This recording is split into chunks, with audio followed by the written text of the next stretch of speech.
Scientist Alan Snyder believes that our increased understanding of the savant brain turns conventional theories about creativity on their head. It's fascinating to me that music, mathematics, art are considered the pinnacle of human creativity, requiring high intelligence and dedicated practice, focus. But yet, is that true? Savants smash that. And so, if we can get an insight into how they do it, we have an insight into a mind, an insight into creativity. And the question is, why can't we all do it? Snyder has designed a controversial experiment to see if we can all do it. We're going to put magnetic pulses into your head. They're safe, and we're going to do that for about 15 minutes.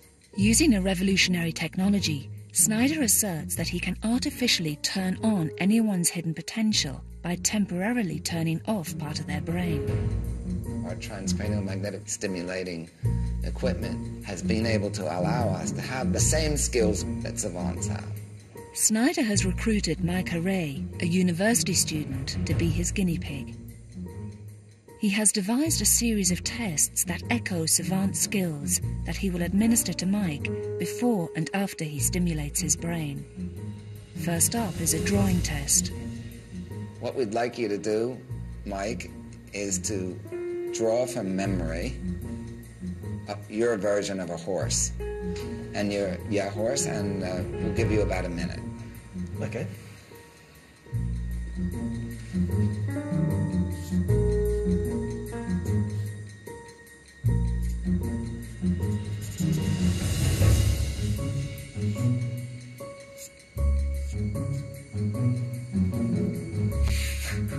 Yes. That's fine. Thank you, Mike. In the next test, Snyder asks his subject to repeatedly read a familiar proverb. A bird in the hand is worth two in the bush. A bird in the hand is worth two in the bush. In fact, it's so familiar to Mike, he completely misses the repeated "the." A bird in the hand is worth two in the bush. Finally, Snyder has Mike try to replicate a truly awe-inspiring savant skill.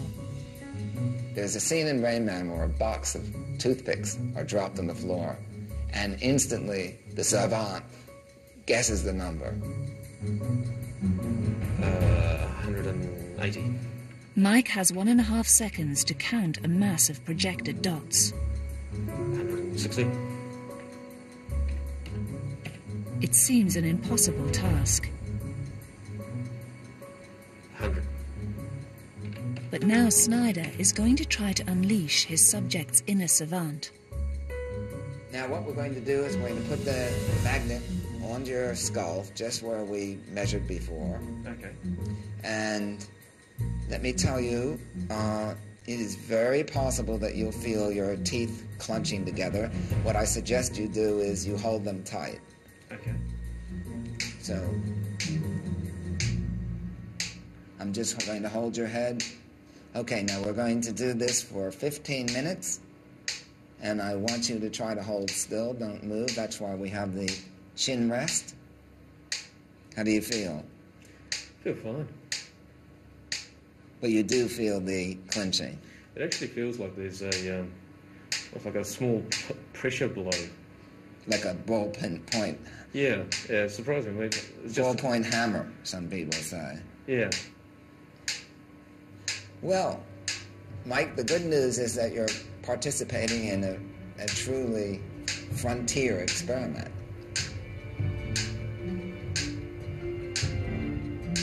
Ten seconds. Is Snyder for real? Will his newly manipulated subject be able to perform the remarkable skills of savants? Okay. Thank you, Mike. Watching exactly the spot in the brain they're targeting.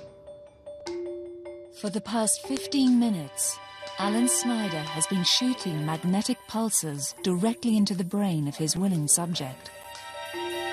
Okay, first of all, Mike, how do you feel? I feel pretty good, yeah. Okay, we're going to talk about that more later, but before we do, What I'd like you to do is participate again in the reading of the proverbs that you did before.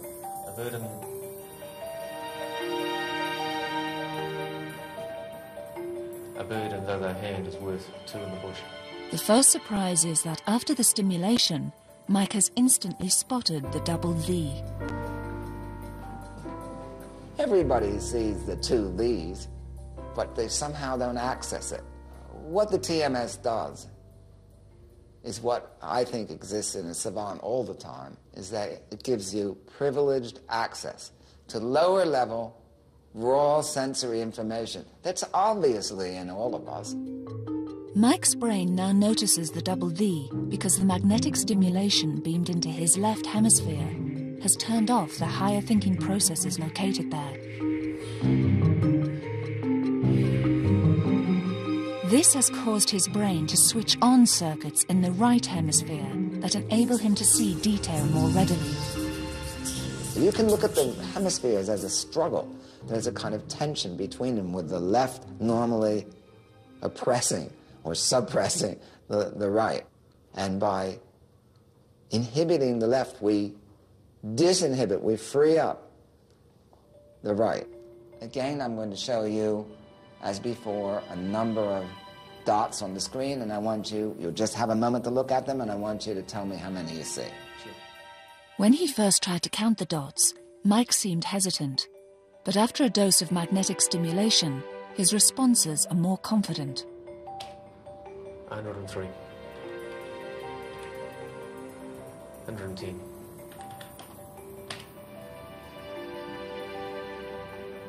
62. Okay, so before the transcranial magnetic stimulation, you got 2 out of 20. Right. Which is very typical. Yeah. That's about what most people get. But in your case, quite astonishingly, after TMS, you got 8 out of 20, which is better than our average. Excellent. And when Mike draws the horse, he seems to do it with a lot more flair. You seem to have a completely different schema, whereas before you concentrated on the bold outlines. In each task, Mike exhibits a noticeable improvement, as Snyder has found in 40% of his subjects. The magnet's effects are fleeting. Within an hour, Mike's hidden talents will go back into hiding. But Snyder is not shying away from his ambitions.